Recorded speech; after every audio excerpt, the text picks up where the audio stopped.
Good afternoon, runners, and welcome to the first RBC Brooklyn Half kickoff show. We are here to talk about all things RBC Brooklyn Half training, injury, getting to the start line healthy. So we're going to get you there in the next hour or so. We have a great show today. My name is Coach Steve from New York Roadrunners, and I'm joined today by Coach Ben at NYRR. You may have seen him at your local NYRR group training park throughout the 5 boroughs. We also have Allison Greer, who is a physical therapist from Hospital for Special Surgery. Thank you so much for joining today. Ben, I see you were in the NYRR office today, so thank you very much. Reactions coming off. Once again, this is about 8 weeks out from the Brooklyn Half. Top advice for runners right now? Top advice for runners right now is just relax. We've got 6 weeks, folks. You're just getting into the training, whether you're doing an 8, 10, 12-week plan. Everything's kind of be in flow right now, but just relax, just have fun. Spring is about to start here in the Northeast, even though we're expecting more rain this afternoon. But really at this point, you should just be relaxed, just kind of dialing in those long runs a little bit. But keep it smiling, folks, keep it good. Brooklyn is back, and I gotta tell you, we are very excited here at New York Roadrunners to have this race back on the schedule, back in person, be on Eastern Parkway come May 21st. I'm very excited. So thank you guys so much. We have a great show for you. We are going to talk about the best way to build your RBC Brooklyn Half training plan. So hopefully you have started training, but also what to look for in a good training plan if you have not started.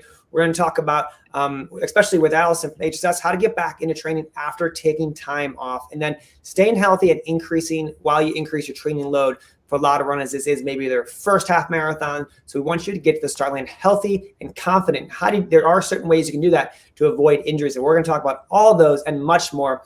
And as always with our coaches chats, any question you have, please put those in the chat box. We're going to take those one by one throughout the chats, whether you're watching on YouTube or Facebook. Please put those in the chats because we want to hear from you.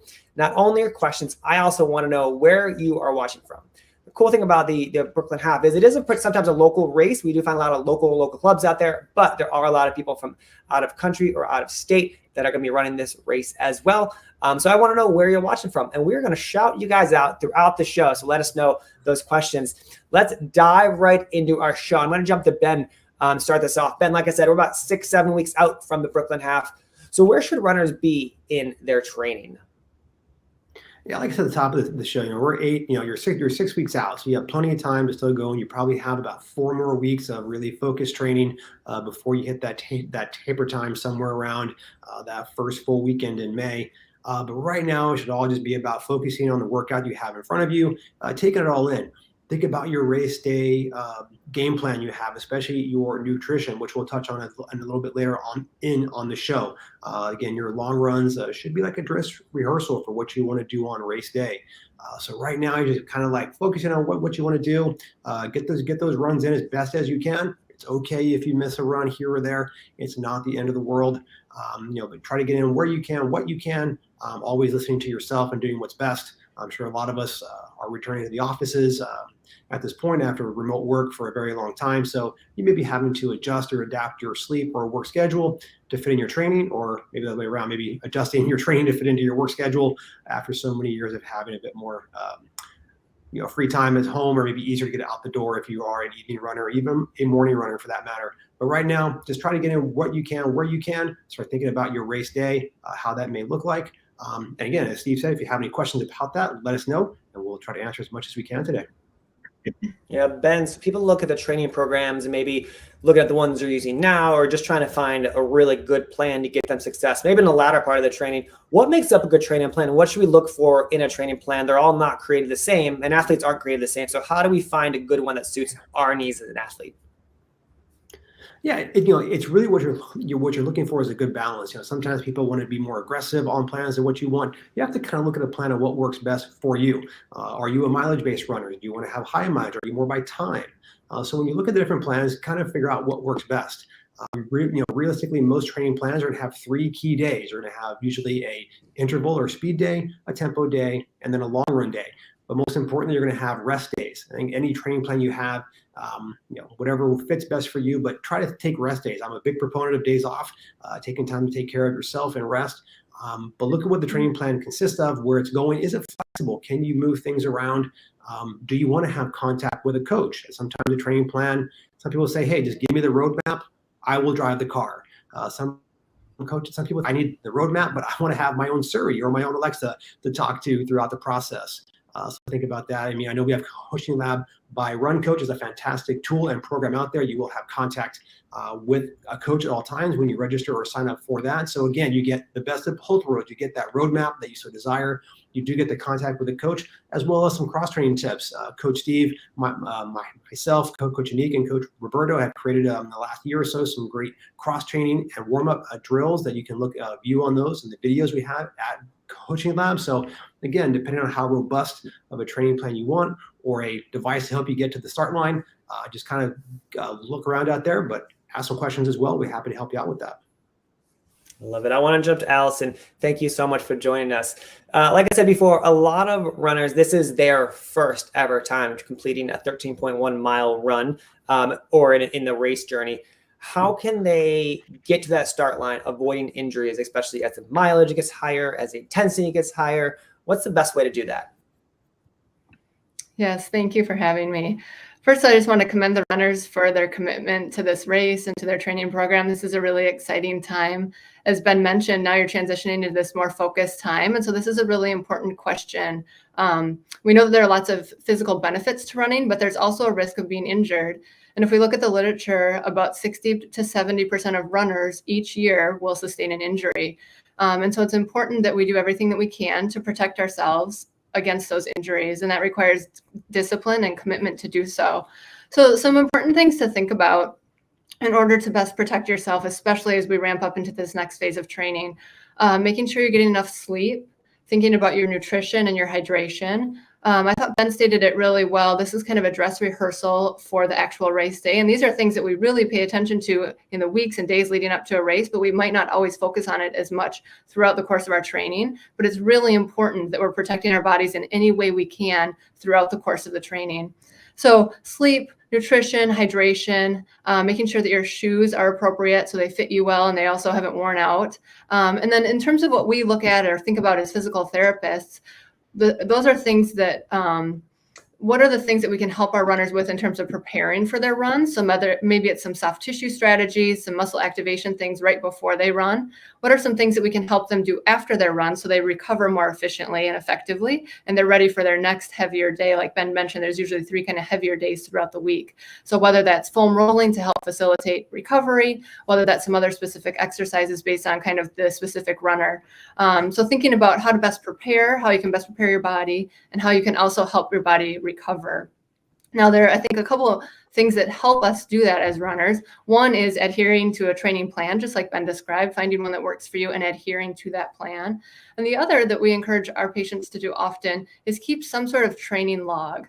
And that allows us to help understand our bodies a little bit better. So we understand how we respond to variances in sleep, or maybe this food didn't suit me well on my run the next day, or I felt good on this run because I warmed up in this way. So in order to assess that and understand that better in your body, it's helpful to have that kind of written out that we can reflect back on.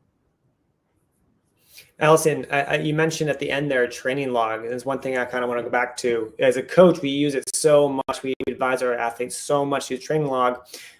It tells you obviously what you're running. You ran 5 miles yesterday, or you ran 20 miles in the a week ago. You paced this. You're also advocating, obviously, and I agree with, but put more in there than just mileage. You're talking about what you ate, how you slept, what you wore. So right now where I'm, it's raining. We have had rain at the Brooklyn Half before, so you should know what you wore those days. How in depth should we get with those training logs? Are there is there limitation to what we put in there? How do we kind of keep that organized also with so much information in those training logs? Yeah, that's a great question. And I think as we gain more experience as runners, we might have a good idea of some of those things of what suits us well, but especially for newer runners, novice runners, who this is their first race, I think more information, the better, in all of those different categories. So you think about equipment, you think about training, you think about sleep, you think about nutrition, hydration, all of those things. Things that from a physical therapist perspective that are really valuable for us as we look back at our patients who are presenting to us with injuries, as we look back on their training logs, are kind of the variables in training. So how far, how often, the intensity, those types of things, but also how they felt before, during, and after. And that helps us identify some trends. Well, you weren't feeling great the week before you started to develop your knee pain. Maybe if we look back at some of those variables that occurred the week before, that will be helpful in diagnosing and treating you the best way we can. I love that. That's really good advice for runners. You also mentioned shoes. Shoes is obviously very important. How do we know as runners to get new shoes? When do we get new shoes? I think as an experienced runner, you take it for granted. A lot of runners, once again, first time running all these miles. Any advice on like the shoe purchase problem for a lot of runners? Great question. And that's so individualized to each runner. I think one thing that's really helpful is finding a running shoe store or somebody that you trust that can help you identify the best shoe for you. And certainly as physical therapists, we do that in the clinic all day long as well. But finding somebody that can help evaluate your your foot, and match that up with the appropriate shoe for you. In terms of shoe wear, if you look in the literature, anywhere from 200 to 500 miles is kind of the recommendation for shoe turnover. That's a huge range, especially for runners like this who are training as often as they are.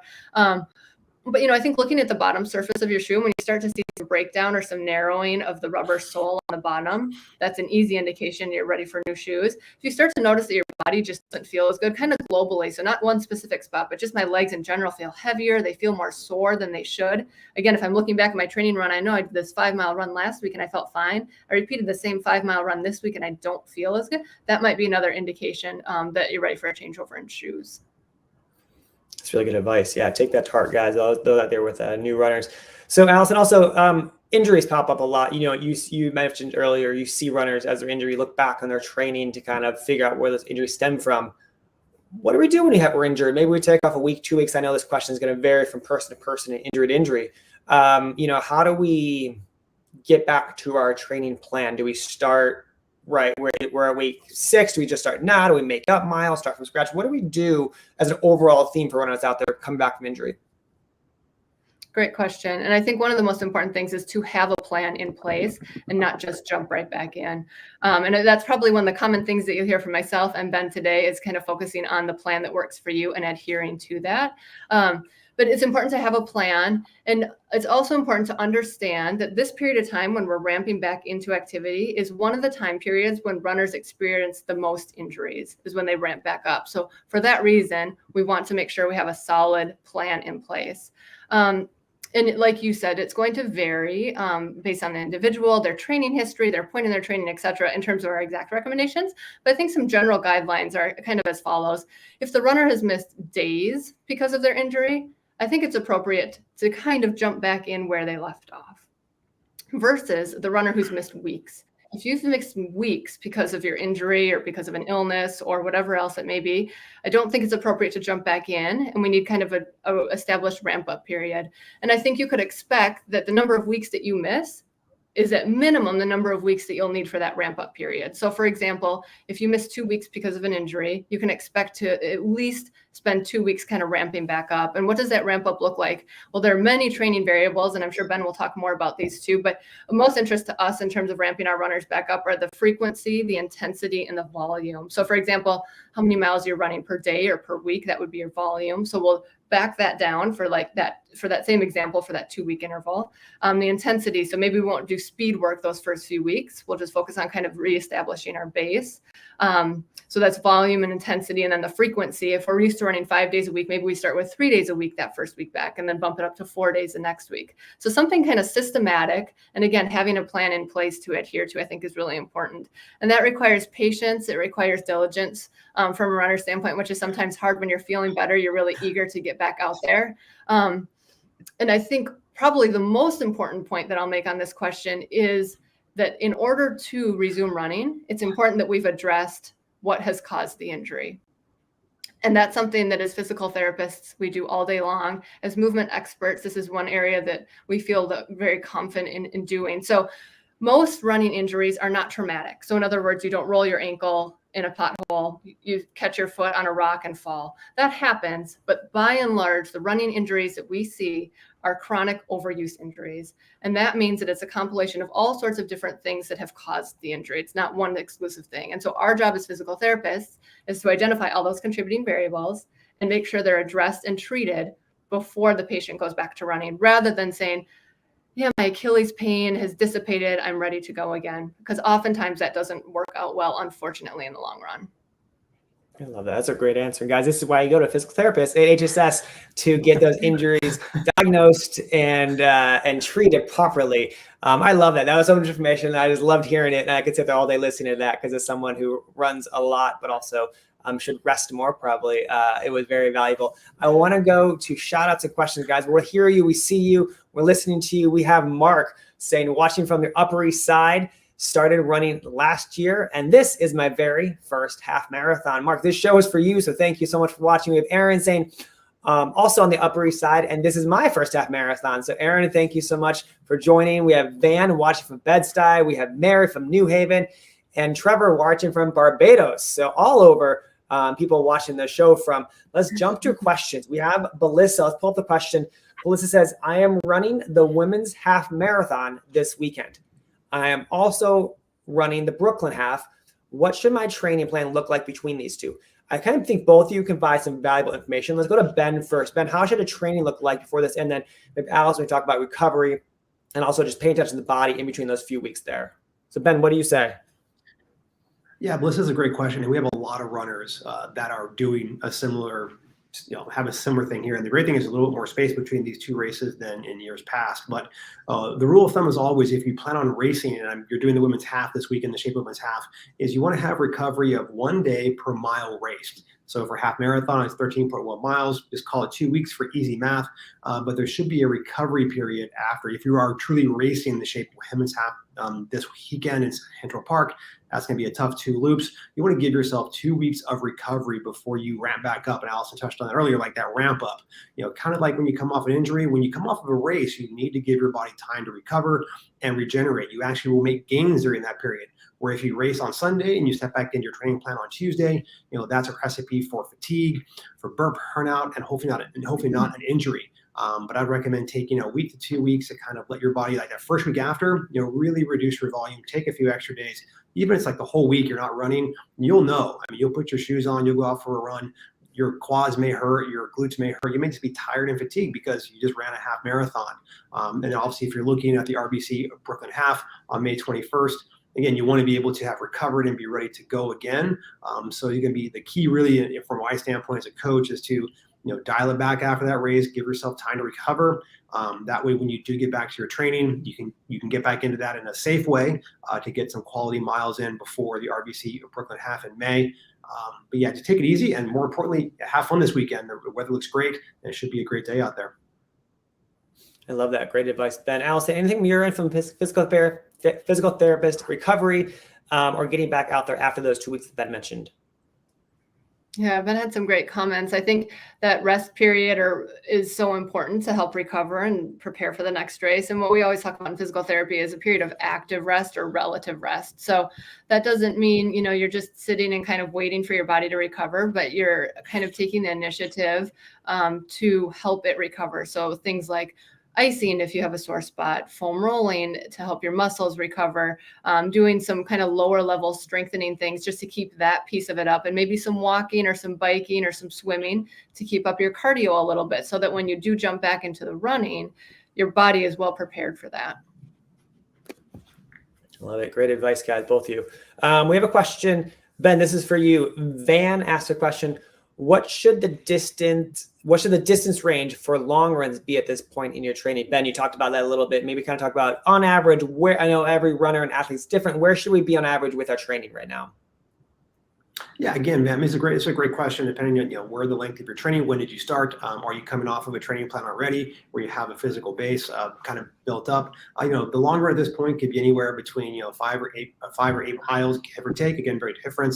Or if you're running by time, you could be anywhere between 60 minutes, maybe upwards of 80 or 75, maybe even an hour and a half at this point. But again, it depends on where you are in your training. The key is to listen to where you are. Don't try to add anything more if you're building up. Again, you've got about 6 weeks left. You have a couple of key long runs coming up probably after the Easter break. So towards the end of April should be one, and probably another one around May 7th would be your second one. So at this point, it's just kind of slowly, safely increasing either mileage or time. Where you are right now should be based off where your training has been. Did you start training 2 weeks ago or 4 weeks ago? Kind of where you are. And also if you did the NYC half, maybe you already have some fitness base at this point. So you recovered from that and you're getting back into it. Always things to kind of take in.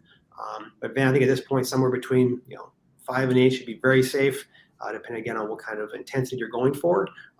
If you're going by time, maybe upwards of an hour to maybe 80 minutes. But more importantly, just listen to where you are. You don't want to end that long run totally gassed. You can't take another step. You should be able to end that long run in a comfortable space with a lot left in the tank so that you can recover well and get ready for the next workout. That's great. I love it so much. Thank you. We have a question from Butterfly, Ben. Question is, how is the elevation for this course in comparison to the United Airlines NYC Half course? We just ran that race, obviously, about 3 weeks ago. My feeling also, Ben, is this course is easier in a sense of elevation. You have that one hill by mile, 4 or 5 in Prospect Park, and then it's kind of I always call it a downhill flat to the beach. Ben, you ran these. What is your take on this compared to the United Airlines NYC Half course? Yeah, the NYC Half course is a bit more unforgiving, as we like to say, because the last 5K of that course, as you come off the FDR for United Airlines NYC Half, you are rolling yourself through Midtown and back into Central Park. But in the Brooklyn Half, the RBC Brooklyn Half, we're a bit more forgiving. We don't have an uphill finish in this case, but as Coach Steve did allude to, realistically, when you come through that mile like 5 or so at the top of Battle Pass Hill and Prospect Park, that's kind of the peak of the race at that point. So as long as you conserve your energy, you do have the rolling downhill out of Prospect Park, and then you have the final 10K on Ocean Parkway, flat, straight ahead, go all the way through. This is a real chance for a runner to find a rhythm, a groove they can kind of sit into. Our pace team will be out there for the RBC Brooklyn Half. So if you're running with one of our pacers, they will get you to the park safely and easily as they can. And then once they get you onto Ocean Parkway, it's just a flat straight. As we like to joke, it's the alphabet game because you'll be going from Avenue A all the way to Avenue Z as you make your way to surf. But that's a chance for you to kind of settle in. Just also know that area, if it is a warm, sunny day like we had in 2019, there will be some exposure. So in the early part of your race, hydration and nutrition will be key because once you do get out of the park, there will not be much coverage. But if we do get a rainy or a drizzly day like we did in 2018, it's a real chance for you to, if you like those conditions, it's a good chance to go for it and see what you have. And those runners who have not ran this course before, we'll have the elevation and the course map up closer to the race. And just like the United Airlines NYC Half, myself, Coach Ben, and a few other coaches will be doing course strategies during race week for all of you guys who want more detail about how to successfully complete the RBC Brooklyn Half. I want to jump back into a show. Guys, keep asking those questions. I see a lot in there. I see a lot of shout outs. We're going to come back to those. I want to jump over to Allison, talk about once again, more injury-related stuff. But a lot of runners out there, they're at home, they're feeling, a discomfort in their foot or their leg or whatever it may be. How do you decide, should I see a physical therapist or a doctor, or is this going to be cured at home, maybe foam rolling, lacrosse ball? How do we decide those kind of injuries? Yeah, great question. This speaks to kind of how does our body respond to training and to stress placed upon it. And we know that when we run or do any physical activity, we're applying stress to our body, and that's a good thing. Our body is designed to adapt to that and respond. However, if we exceed our tissue threshold or the threshold of what our body can sustain, that's when we enter that kind of injury zone. And so it's important to help our runners understand the difference between what it feels like to have muscular soreness or that appropriate kind of stress and response to exercise versus pain. And the pain is when you would seek out medical care. So there's often a lot of overlap in those two, but there are some distinguishing characteristics. And so let's talk about a few of those. So hopefully it makes it a little bit easier to understand. One is kind of the duration. So if we're talking about muscular soreness, and we often call it DOMS, which means delayed onset muscular soreness. And that's a very natural, normal response to activity, especially as we increase our activity. So I'm sure we're all familiar with, if we've gone back to weightlifting for the first time in a while, we have some muscular soreness. And that's what we're talking about for DOMS. And that usually peaks about 12 to 24, 36 hours after activity, and then should kind of resolve within about 72 hours of activity. Versus if we're experiencing pain, that typically kind of progresses and worsens over the course of time. So that would be one of the distinguishing characteristics. The other is the location. So when we think about muscular soreness, that's usually more global. So both thigh muscles are sore, both calf muscles are sore. Versus pain, usually it's described as I can take my finger and point to one spot on my calf that really hurts. That's more in the pain category. The other thing to think about is kind of how it responds to activity. So when we think about muscular soreness, we would expect it to respond well to some gentle stretching or some gentle movement, walking, running, etc. Excuse me. Versus pain, if we apply those same loads, walking, running, we expect it to become more painful. And so if you're experiencing some of those symptoms of pain, usually it's okay to give it about 7 to 10 days to see how it responds. If it doesn't respond favorably, then you should certainly seek out medical care, whether that's a physician or a physical therapist. Having said that, if you are experiencing pain such that you can't run or walk normally, then you certainly don't need to wait those 7 to 10 days. You should seek out medical care as soon as you can.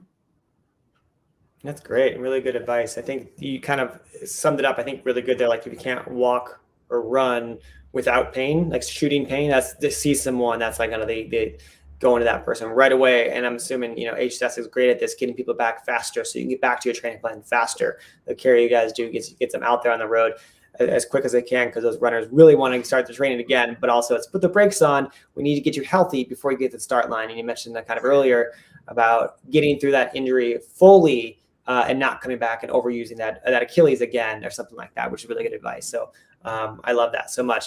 Ben, what about, we have our brand new gel partner out there, Science and Sport. How do people use gels, train with gels, race nutrition? Can you talk about that a little bit and what your advice for those runners? Once again, we have a lot of new first-time halves out there, so they're going to be using those for the first time. Yeah, definitely. If you're a new runner, one of the big questions we get is, what is this gel? What am I supposed to do? When am I supposed to take it? How often am I supposed to take it? What am I supposed to get from it if I do take it? And so when you think about your gels as part of your nutrition or your race day plan, our bodies only hold enough glycogen or that storage for about maybe an hour to an hour, 15 minutes or so of physical exertion you're going to be doing. So for people out there who are going to be running the half, if you plan to run an hour, call me and tell me how you do it. Show me the magic. But most of us will be out there for a lot longer, hour and a half, hour 45, 2 hours plus. So you need to be practicing with nutrition. As Steve said, Science and Sport is our new gel sponsor out there. They are fantastic. There are tons of different options out there for you to try. One of the things I like to do is I like to go to my local running store and I'll buy different ones and I will try them just at home. Like just eat one, see how they feel, how they taste, how easy is it to get down. Do I need to drink water with it? Is it, is that the viscosity of it? Is it thick? Is it not thick? Science and Sport actually they've developed some of their gels where you don't need to take it with water. It's in a matter that you can actually digest it a bit easier. Where some of the ones out there that I've tried in the past are almost very thick, where you need to have water to kind of get that down or kind of dilute it a little bit as you work through. There's gels, there's chews. You can also have hydration drinks.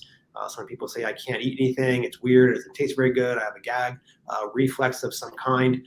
But the real key is to kind of try them at home first, see what tastes good. That we can figure out, okay, do I like more fruit styles or do I prefer something that's chocolatey or cream? Do I want caffeine or no caffeine? Then at that point, okay, this looks good. Let me take it out with me on one of my training runs, whether it be during the week for a shorter run to kind of just get that down so you can figure out how to get tear it open, actually take it when you're running, or if you're taking a walk break, do you need water to get that down? That way, okay, I've got that down. And then when you go off for your long run, you should be trying to take one every 30 to 45 minutes or so, again, depending on how much you're going to need, how long you plan to be out there for, but then practicing. We talked about the dress rehearsal. Your long runs are that. You want to be used to when to take them, how often you're going to need them. That way, when you do get to the race, you're not figuring out oh, am I supposed to take it at the 5K, the 4 mile, the 5 mile? When am I supposed to do all this? You're going to want to have that race plan in place. I know a lot of runners out there, they tried many different things. The key is training is part of that, figuring all of those things out, checking all the boxes off. That way, when you do get to the race, you see, okay, I've got 3 gels. I'm only going to need 2. Always have an extra. We always see on course someone's dropped a gel and you're like, oh, hopefully that person didn't need that gel. Always pack an extra gel in case you do lose one. And also, if you're going to be carrying your own water, make sure you have enough to sustain you for the duration of your run. Or if you're here in the 5 boroughs area, I don't think the water fountains are on just yet, but you can always stop and get more water. But obviously on race day, we will have the water stations out there. But again, practice is up to you. What works best. I talked to a few runners already. Everything from I want caffeine to I don't want caffeine. Do I like chewables? Do I not like something to chew where I can't even take anything at all?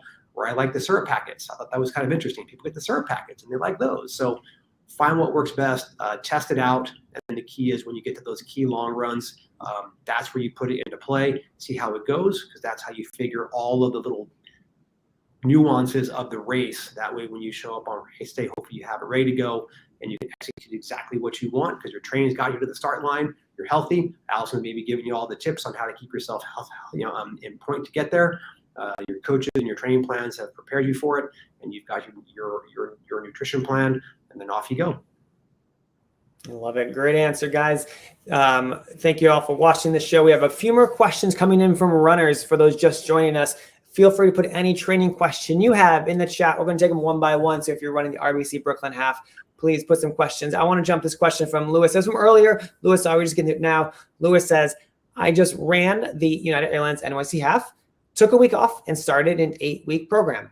How much time can I expect to shave off my NYC Half results with the additional training? Ben, I think there's a few different kind of aspects here because you have, training, assuming Lewis did a really good PR effort, A effort out there, recovery. He's better trained than going into this Brooklyn Half training. And also the elevation of the course is a lot faster. So Ben kind of talked about, what can this runner expect in terms of finish time for Brooklyn Half?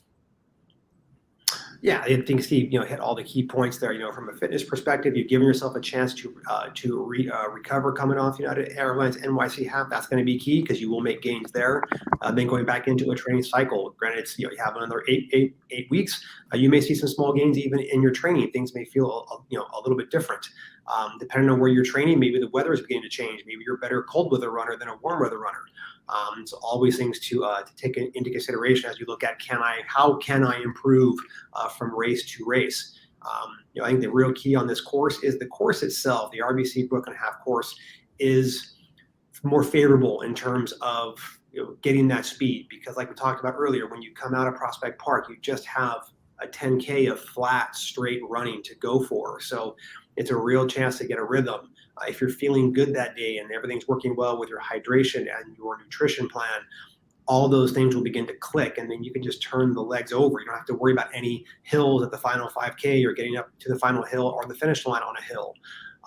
So I think it's safe to say probably anywhere from 60 seconds at minimum to probably upwards of 2 or 3 minutes, depending again on how things go. If it's a warm day, you always have to take into consideration that maybe the elements themselves are just going to kind of cook you down. You will be, obviously you have to hydrate a bit more because, we're sweating a bit more at that. But I think with a good training plan, I think the course itself lends itself to probably a good 2 minutes. If you're having an excellent day, maybe even 3. But again, the key is getting yourself through Prospect Park. Do not going out too fast so that when you do get to Ocean Parkway, everything is in place. And then from there, kind of gauge where you are, give yourself down around those final 3 or 4 miles and give it a go from there if you're feeling it. Great answer there, Ben. Thanks. Let's go to Uma. We have a question. Says, I can't get rid of shin splints. Have tried physical therapy, new shoes, ice, compression, etc. They came out of nowhere around 2 years ago and return when my running ramps up. Thoughts? Allison, I'll toss this to you. What are your thoughts on shin splints? And obviously, they've been there for many years and done different things. What do you advise for this for Uma? Mm-hmm. Yeah, Uma, I'm sorry to hear about this persistent pain. That certainly can be frustrating for runners. And it sounds like you've done many of the right things: physical therapy, shoes, ice compression. As a physical therapist, one of my questions would be, what are the things that you did in physical therapy before? I think one thing that's really important for runners before they get back to running after an injury is that they undergo a biomechanical assessment. So assessing their running mechanics, because especially for runners, there is likely some component of that contributing to their pain. And we talked about with chronic overuse injuries, there's always a combination of things that usually result in that pain. And shin splints would be a perfect example of that. It's usually not one specific thing that causes that. But if you haven't had that yet, I think that would be an important addition. Seeing biomechanically if there's anything that can be changed. There are some certain things that we would look at in a running analysis specific to your type of injury that we'd want to know, okay, did you clear that? Or are those some things that stand out in your running mechanics that would suggest that you're putting increased load through the front of your leg that could result in shin splints? So this is something that HSS, I don't know where Uma's from, HSS can do in person or virtually. Is this something we can do virtual if they're not maybe in New York City, that they can contact HSS and kind of get assessment that way, or does it need to be in person?